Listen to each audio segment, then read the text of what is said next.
Hello मैत्रिणींनो, जाऊबाई cooking point मध्ये आपलं स्वागत आहे। चला तर आपण आज रव्याच्या करंज्या करूया। चला तर आपण साहित्य बघूया। 1 किलो बारीक रवा घेतलेला आहे, पाव किलो सुकं खोबरं किसून घेतलेलं आहे, मैदा अर्धा किलो, तूप घेतलंय वाटीभर, सुंठ वेलची अर्धा किलो, पिठी साखर। आता मी रवा भाजून घेते। त्याच्यामध्ये तूप टाकून घेते। मंद आचेवर आपला रवा भाजून घ्यायचा। मी थोडा थोडा भाजणार आहे। हलवतच राहायचं कारण खाली लागू शकतो।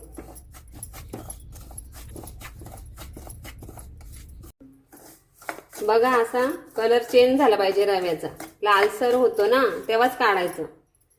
आता आपले झालेले आहे, मी काढते। बघा एका परातीत ओतून घेते, परत 2 चमचे टाकते तूप मी,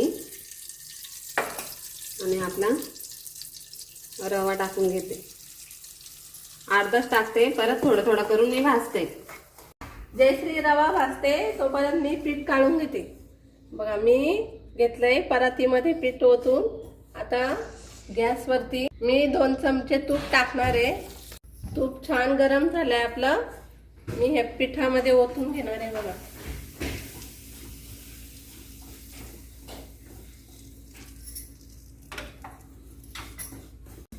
बघा असं हलवून घ्यायचं।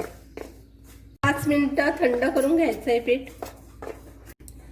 आपलं पीठ थंड झालेलं आहे, त्यात मी किंचित मीठ टाकलेलं आहे। छान असं काढून घ्यायचं।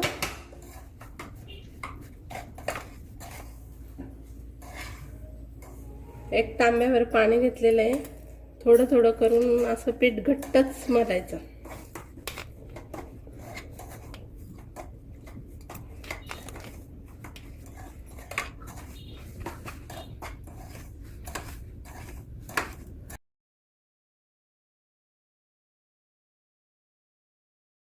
आपलं पीठ मळून झालेलं आहे। बघा असं घट्ट पीठ मळायचं।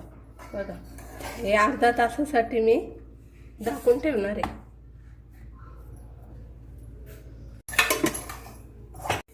चला मी कढई तापून घेतले, आता खोबरं भाजून घेणार आहे।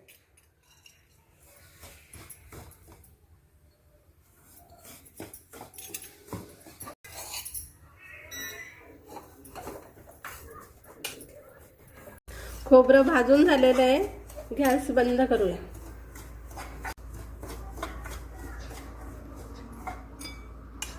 चला आता काढून घेते।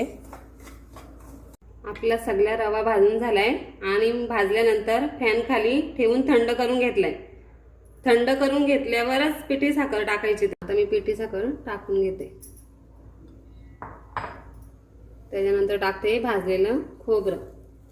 जर तुमचं खोबरं जास्त जाड असेल तर त्या हाताने मॅश करून घ्यायचं, आणि रवा सुद्धा तुमचा जाड असेल ना तर मिक्सरला बारीक फिरून घ्यायचा।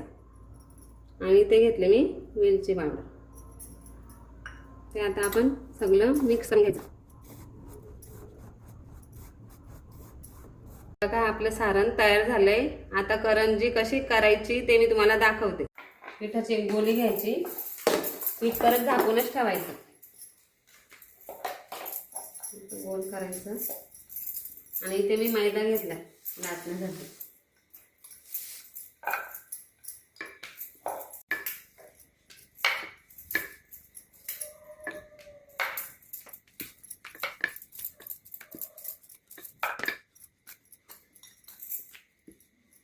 आता पातळ पापड करून घ्यायचा।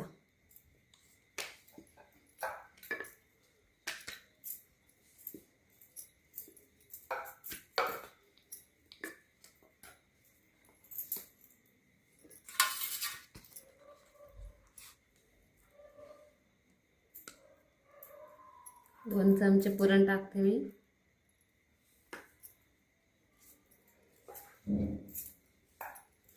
आता बोटाला पीठ घ्यायचं आणि दाबायचं।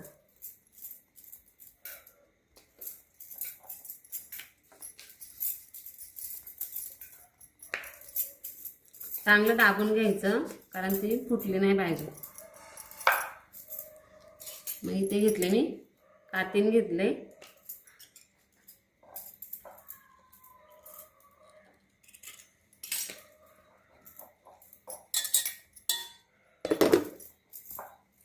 बघा आपली करंजी तयार.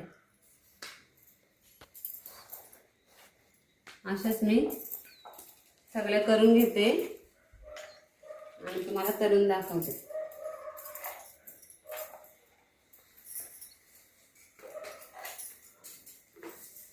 बघा या माझ्या सासूबाई आणि ह्या जाऊबाई होत्या. आम्ही सगळी एकत्र मिळूनच करतो. बघा इथे मी तूप टाकून घेते. जर तुम्हाला तूप नसेल वापरायचं ना तर तुम्ही डालडा सुद्धा वापरू शकता. फक्त तेल नाही घ्यायचं कारण डालड्यामुळे ना तुपामुळे खुसखुशीत आपली करंजी तयार होते. चांगलं गरम झालंय.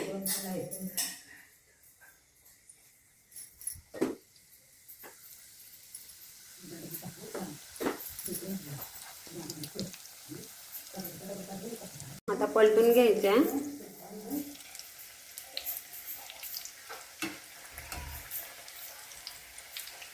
मस्त असा लालसर थोडा लालसर रंग येईस्तोपर्यंत तळून घ्यायचे.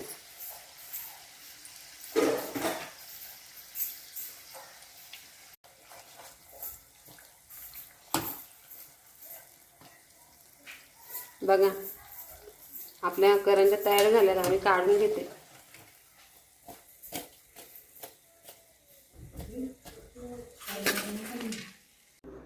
बाय.